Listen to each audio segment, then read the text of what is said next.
നേന്ത്രപ്പഴം കൊണ്ട് എളുപ്പത്തിൽ ഉണ്ടാക്കാൻ പറ്റിയിട്ടുള്ള നല്ല അടിപൊളിയൊരു സ്നാക്സിൻ്റെ റെസിപ്പി കാണിക്കാട്ടോ. അപ്പോൾ 2 നേന്ത്രപ്പഴം എടുത്തിട്ടുണ്ട് ഞാനിവിടെ. ഒറ്റ നേന്ത്രപ്പഴം മതി കേട്ടോ. ഇതൊന്ന് വാട്ടിയെടുക്കുന്ന സമയത്ത് 2 വാട്ടിയെടുക്കാൻ വേണ്ടിയിട്ടാണ് ഞാൻ 2 എടുത്തിട്ടുള്ളത്. നമ്മളിപ്പോൾ ഈ ഉണ്ടാക്കുന്ന സ്നാക്സ്ക്ക് 1 നേന്ത്രപ്പഴം മതി.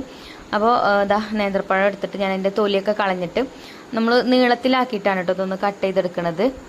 കുട്ടികൾ സ്കൂളിട്ട് വരുന്ന സമയത്തൊക്കെ പെട്ടെന്ന് അവർക്ക് കഴിക്കാനൊക്കെ ഉണ്ടാക്കി കൊടുക്കാൻ പറ്റിയിട്ടുള്ള നല്ലൊരു റെസിപ്പിയാണ് കേട്ടോ. അതുപോലെ തന്നെ എണ്ണയിലൊന്നും മുക്കി പൊരിക്കാതെ നെയ്യിലാണ് നമ്മളിത് ഉണ്ടാക്കുന്നത്. അപ്പം ഹെൽത്തി ആയിട്ടുള്ളൊരു പലഹാരം കൂടിയാണ്. അപ്പോൾ ഞാൻ പഴം അതുപോലെ ഒന്ന് നീളത്തിൽ കട്ട് ചെയ്തെടുത്തിട്ടുണ്ട്. ഇനി നമുക്ക് ഒരു പാൻ അടുപ്പത്ത് വെച്ച് അതിലേക്ക് 1 സ്പൂൺ നെയ്യ് ഒഴിച്ചു കൊടുക്കാം. നെയ്യിലിട്ടിട്ട് നമുക്ക് പഴം ഒന്ന് വാട്ടിയെടുക്കണം. നമുക്കെപ്പോഴും ഈസി ആയിട്ട് ഉണ്ടാക്കാൻ പറ്റിയിട്ടുള്ള റെസിപ്പീസ് അല്ലേ വേണ്ടത്. അതുപോലെ തന്നെ കഴിക്കുമ്പോൾ നല്ല ടേസ്റ്റും വേണമല്ലേ. അപ്പോൾ അങ്ങനത്തെ ഒരു റെസിപ്പിയാണ് കേട്ടോ അത്. അപ്പോൾ നമ്മളെ പാനൊക്കെ ചൂടായാലേക്ക് ഞാൻ 1 സ്പൂൺ നെയ്യ് ഒഴിച്ചു കൊടുത്തു. നെയ്യൊക്കെ ചൂടായിട്ടുണ്ട്. ഇനി നമ്മൾ കട്ട് ചെയ്ത് വെച്ച പഴം ഉണ്ടല്ലോ അത് നമുക്ക് ഇതിലേക്ക് ഇട്ടിട്ട് ഇതുപോലെ തിരിച്ചും മറിച്ചും ഇട്ടിട്ടൊന്ന് വാട്ടിയെടുക്കുക. എളുപ്പത്തിലാവും. പ്രത്യേകിച്ച് ഇത് ഇരുമ്പിൻ്റെ പാനല്ലേ. ഞാനൊരു ഇരുമ്പിൻ്റെ പാനാണ് കേട്ടോ അടുപ്പത്ത് വെച്ചിട്ടുള്ളത്. നോൺ സ്റ്റിക്കിൻ്റെ പാനായാലും ഏത് പാനായാലും കുഴപ്പമില്ല. അപ്പോൾ ഞാൻ പഴമൊക്കെ വാട്ടിയെടുത്തിട്ടുണ്ട്. 2 ഭാഗം തിരിച്ചും മറിച്ചു ഇട്ടിട്ട് വേവിച്ചെടുത്തിട്ടുണ്ട്. ഇനി നമുക്കിതുപോലെ ഇതൊരു പ്ലേറ്റിലേക്ക് മാറ്റി കൊടുക്കാം. പിന്നെ വേറൊരു ബൗൾ എടുത്തിട്ട് അതിലേക്ക് 1 സ്പൂണ് മൈദ ചേർത്ത് കൊടുത്തു. പിന്നെ 1 സ്പൂണ് പഞ്ചസാര ചേർത്ത് കൊടുത്തു. പിന്നെ കുറച്ച് ഏലക്കാപ്പൊടി, ഒരു നുള്ളു ഉപ്പ്, മഞ്ഞൾപ്പൊടിയാണ് കേട്ടോ ചേർത്ത് കൊടുത്തത്. പിന്നെ ഒരു കോഴിമുട്ട പൊട്ടിച്ചൊഴിച്ച് കൊടുത്തിട്ട് ഇതുപോലെ നല്ലോണം ഒന്ന് മിക്സ് ചെയ്തെടുക്കാം.